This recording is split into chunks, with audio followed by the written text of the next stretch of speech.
town office, huh? Trying to find a ride to us. Please use other door. What type of is this?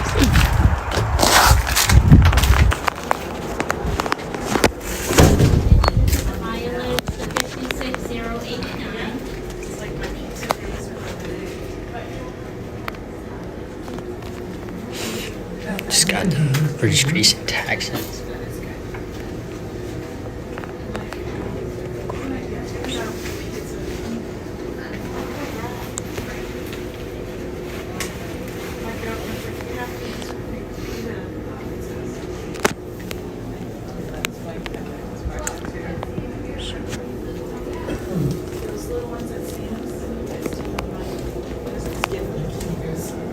Excuse me, ma'am. Do you know where the police department is? Yes, it's over there, sir. Is it the other building? You have to get out of this building to go to the other building? Yes, you have to go out and around. All right.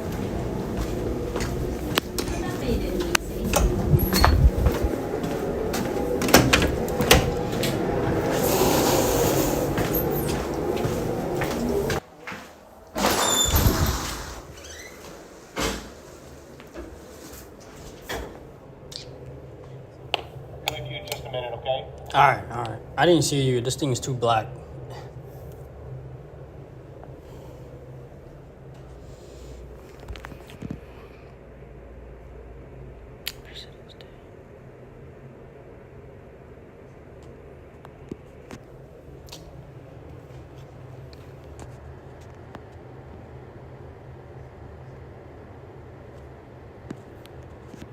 I'm doing a ride along with one of my officers. Turn it to you. What's your name? Drake. Officer Drake. You guys met him a while back. I was doing a little film and Did they? I didn't know they've already met me. No, we met. Me and him met like in October, but I just wanted to do a ride along and show him that, like I wanted to be, a leader to the community. I wanted to be somebody, a good representative to the community rather than, just someone coming along and doing a ride along with you guys and disrespecting you guys and things like that. Like I didn't want to do all that, But you known me for a couple of minutes with that situation the last time, but how is it now? How do you think now? Because I mean, you obviously, we get third-party reports all the time, and we know enough by now that just because somebody calls us and says something is happening doesn't mean that that's what's happening. So, yes. Like your call came in, somebody sort of panicked, and it's like kind of a wild story. Somebody's got kidnapped and stuffed into a trunk or something. So obviously we have to come at it. I don't know what's going on, but that's what they're saying. So we go into it not like guns drawn, but like we're kind of ready for anything. And can you say that again? no, you were good at complying right away and not like further escalating it. Because when I make contact with you, you have a choice as well. You can either continue to escalate things or reassure me and bring me down so that I can de-escalate. Yeah. All my interaction with cops been very well and very respectful. I learned that through my parents. I learned that through interacting with people to be respectful, at least lower my volume and lower the way I talk to people. And I learned that throughout time though. It's just not when I leave the house. I learned that with like my teachers, social workers around me, people who see me every day and stuff like that. Yeah. No, I mean, you guys were cool and you didn't get in trouble and you didn't get tickets. And, we were able to talk it through. Yes. It all made sense. Doesn't mean that we necessarily liked the behavior or whatever led us to that point, but it wasn't a big deal. And I know the scary part is it happened right here. It happened around this area in Lisbon. This is Lisbon, Maine. Somebody called in.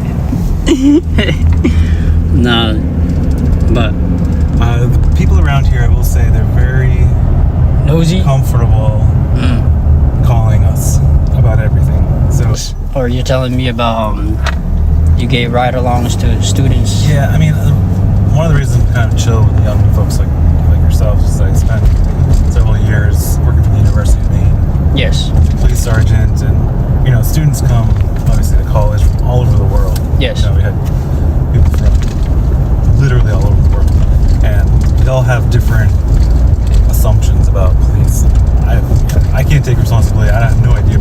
Force was like, where they come from, their country. But often it was a negative experience. And so I'd be like, we got nothing to hide. Like, hop in. I'll show you around. I'll show you what we do. I'll show you why we do it. And some people would be so interested. And obviously we'd create partnerships that were really great on campus, but I had a couple people that actually became like part-time police officers because of it too. Where they were able to give back to their community. Yeah, So I'm sorry. we don't have a lot of secrets here. I mean, there's like a lot of record-keeping stuff. Yeah. People's information that we have to keep secret, but surprisingly, kind of the rest of what we do is fairly out in the open. True. Would you ever be interested in? I would be interested in. I would do the back scenes, like probably the media type guy, or try to go out to the public relations. Yeah, and I even want to go to like prisons. Like I'm working with Maine Inside Out right now, and I want to go to the prisons and talk to people and show them my YouTube, show them me, like an image of me being arrested or something and things like that, and like show them, hey, I'm relatable if you give me a chance to talk or give me a chance to give you an idea on how our conversation is. But I also want to respect people by like, you know, being mindful of them and mindful of their time, and like everyone goes through things, you know. It's hard to break down those barriers because we can come at things with our presuppositions already in place. Yes. To like break those down, you've really got to start like baby steps. Yes. Like you were saying, like, hey, I've had trouble before in my life, or I've had this experience, and if you can create a connection and then just go from there, you never know what can come of it. But yeah, I'm doing that right now. Either way, you find out that hey, these are just two human beings. Yes. Yeah, I want to connect with everyone on a human level and to be normal to them. This is my favorite spot in Lisbon. Washington. Reading statistics. No, what is that called? These are different words. No, have like an artistic mind. I mean, or like an art mind and stuff like that. Yeah, I can see that through your like skits and your being an editor. Times I searched for like Lisbon meme. Bro? Oh man, so he searched up the YouTube video. I'm gonna make sure I give him that information. But it was a short video. There's some like I've seen Sabatis. I've seen a few around here. Those First Amendment auditors. They just do a terrible job at it. Bro, oh man. So we need somebody local who does a good job. Hopefully that's you. I hope. I'm trying to gain confidence. I'm still afraid of like recording by myself or recording in general. I know, it's so nerve-wracking. I own a health food store and trying to create content for it. Like, do you know Michael Ferrari? Michael Ferrari. Town tours. No, I don't know Michael. I would love TikTok, to know. and YouTube. Well, he's just this guy from Costa Rica. He worked for me at my store in Farmington. But he was just fearless. He would stand in front of, he'd have a microphone and a camera set up on a tripod. And he'd just go around doing town tours. He'd be like, oh, let's go check out the city of Lewiston. And he would try to find some landmarks or whatever, and then interview random people on the street.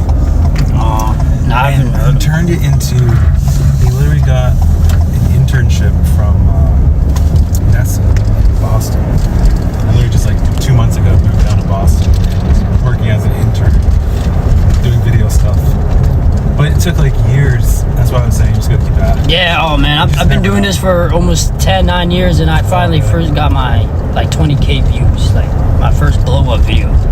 And like it took a lot because it's hard to get views. Yeah, it took a lot because the community isn't pushing my videos, or I don't have support behind my city unless if I do videos like this, or if I do like stupid videos that like I know that doesn't need a lot of views and stuff like that. But wait, so I have a question. What do you think about like you know how news articles, they sometimes take a like a word and clickbait it or misconstrue it and make it into like an article that's not true? What do you think about that?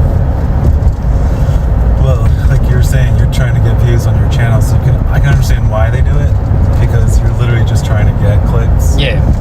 So there's a lot of the incentive structure is all wrong. The incentive structure is for them to be sensational and maybe not hold to the truth.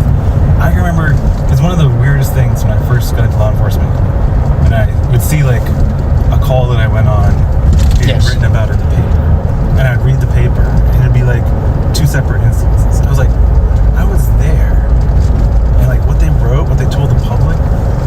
A lot of articles about Lewiston and in the comments and like how people react and stuff like that. So it messes with my mind. I'm like, a lot of the shooting that's really happening around town, like I don't see it every day or by the hour. So like I tell them, hey, this is not really happening. It's just it's just what the article is telling you that's misleading and stuff I like know that. somebody outside of Lewiston would be like, wouldn't even dare to drive through. Yeah. They're like, they're gonna get shot, right? Yes. You're like, dude, it's not like that. Like, and it's always like people that are shooting, they like know each other. It's not like random. Oh yeah, that's what I'm trying to say. They're fighting, they're feuding, they're whatever.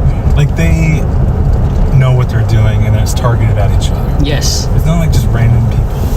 Nah, I know what you mean. Cause like, I read a lot of I have a Facebook account and things like that, and I read all of the mean comments, the racist comments. They're not really racist. It's just they just dislike that person at that time. Like, I don't know. I hate articles. I don't know. That's why I asked about like the news articles and how it could be misleading and stuff like that.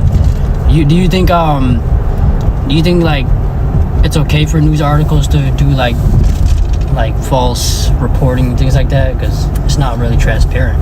No, I mean I hate it. I hate this. I like just the facts. Yeah. But unfortunately, the world we live in,